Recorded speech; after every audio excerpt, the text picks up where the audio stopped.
some math stuff, and we're doing some designing the poster. The poster will be available on her website to buy. As soon as I create that website.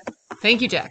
All right. I have a website. Lesson 3 is on representations of a line. So again, we're not necessarily talking about something new. We're talking about what we already know, but we're referring to it differently. So when we talk about representations of a line, we know how to graph a line y equals mx plus b form. But now we're given real world information. How can we graph lines from that? So let's get started. A truck rental company charges a $150 rental fee. In addition to a charge, so in addition, there's my plus sign, to a charge of 50 cents per mile. So I'm going to take 50 cents, I'm going to multiply it by the number of miles. We want to graph this linear function relating the total cost, C, number of miles driven, M. Okay, so if you look here on our x-axis, that's where the M is representing, and on our y-axis, that's what the C is representing. Our C, our cost, is going to be dependent on our number of miles. Okay, so if I want to graph this,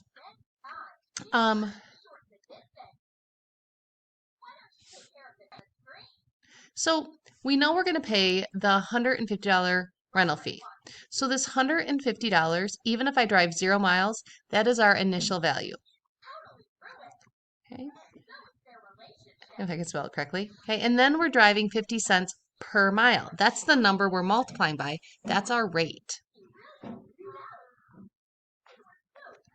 So when I think about this in terms of like an equation, right, I could say, because remember initial value is our slope, right? No, it's not. Our initial value is our y-intercept. Rate is our slope. I could write this as 0.50 times x plus 150. Now, the problem with this is I can plot 150 here as my y-intercept, right? But going up 50 cents, our scale here is 50, 100, 150, 200, okay? So the other way we can do it is to develop some points, okay? So again, I'm going to rewrite this here as, remember my y is c, so I'm going to say the cost equals 50 cents times the number of miles, so I'm going to go times m plus 150, okay? And then I'm going to pick some mile values here for m. So let's say I wanted to do m equals 100. So my cost is going to equal 50 cents times 100 plus 150. Okay, and so when I plug that in, I get the cost equals 200. Okay, so what does this mean right here? It means we have our ordered pair. My M is 100, and my output, my cost, is 200. Okay, so this is X and this is Y, or M and C. So I could plot 100, 200. Okay, I could try, I'm going to squeeze it over here. Let's pick another one. Let's pick 700, right? What if I said M equals 700? So my cost is going to equal 50 cents times 700. And I know I just wrote 0.5 there, but 0.5 and 0.50 are the same thing. And I'm squeezing this in, I'm sorry. Plus 150. And if I type that into a calculator, right? 0.5 or 0.50 times 700 plus 150, our cost is going to be 500. So my input of 700 gives us a cost of 500. So if I wanted to plot that point, 700, 500, it'd be right here, okay? And I could do that with all of these values, all right? Now I'm going to go ahead and I'm going to draw a line, maybe, through here. So we can kind of see the points. Now notice I didn't take that 150 off. That's still my initial value. That one I can chart on the graph. Okay, so let's answer some questions about this. If a truck is driven 0 miles, what is the cost to the customer? All right, so if it's driven 0 miles, that's $150. Okay, 0 miles right here. At our 0 miles, our cost is $150. Because remember what I said, it's our initial value. Even if we don't drive any miles, it's still going to cost us it's still going to cost us $150. So how is this shown on the graph? It's our initial value and that means it's on the y-axis because it's our y-intercept. Okay. So what is the rate of change that relates to the cost to the number of miles? Well, our rate of change, remember, is that 50 cents per mile. That's the rate, right? So we could say it's 0.50 or 50 cents per mile. And what does that mean in the context of the problem? We don't say it's the slope or it's the rate of change. No, what does that mean in this problem? Well, it means it costs 50 cents per mile.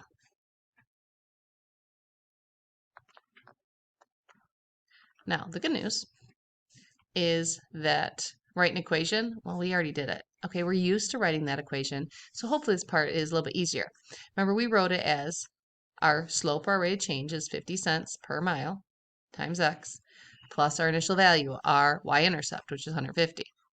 But remember, they gave us some different variables, right? So our cost equals 50 cents per mile, so times m plus 150. Or remember, we can always write our 150 first, and we could say cost equals $150 plus 50 cents per mile. All right. So again, not a lot of new stuff, but we're representing the line. How are we drawing this line? We can use slope-intercept form if we're given that opportunity to write it.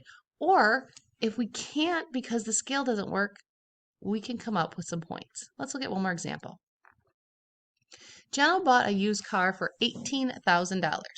She has been told that the value of the car is likely to decrease by $2,500 or $2,500 each year. Let the value of the car in dollars be V. Okay, so our y-axis is V. And the number of years Jenna has owned the car be T. So our x-axis is T. Okay? What is the value of the car when T equals 0? So when T equals 0, when 0 years have gone by, how much is the car worth? Well, that would be when she first bought it. 18,000. Okay? And that says show that point on the graph. All right. So if we look here, it looks like we're going 1, 2, 3, 4, 5,000, 6, 7, 8, 9, 10,000. So here's 15,000, 16,000, 17,000, 18,000 would be right there on the graph. Okay. Now, what is the rate of change that relates V to T? Okay. Hint, is it positive or negative? All right. So our rate of change is what's happening per year, right? As X is increasing, number of years. What's happening? Well, we notice right here, it says it's decreasing 20 or 2,500. Okay.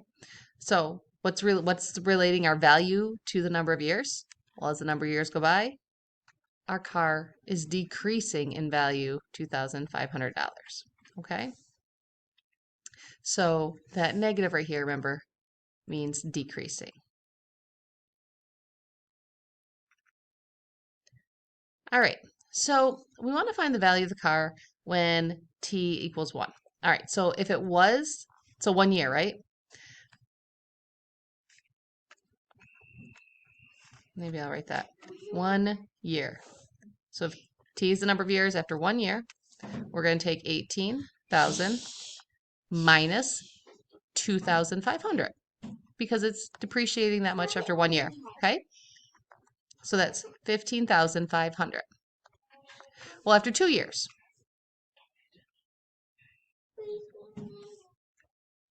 so remember, if I have 18,000 here and we're doing it for 2 years, I'm going to double this 2,500. So I'm going to subtract double of what? 2,500.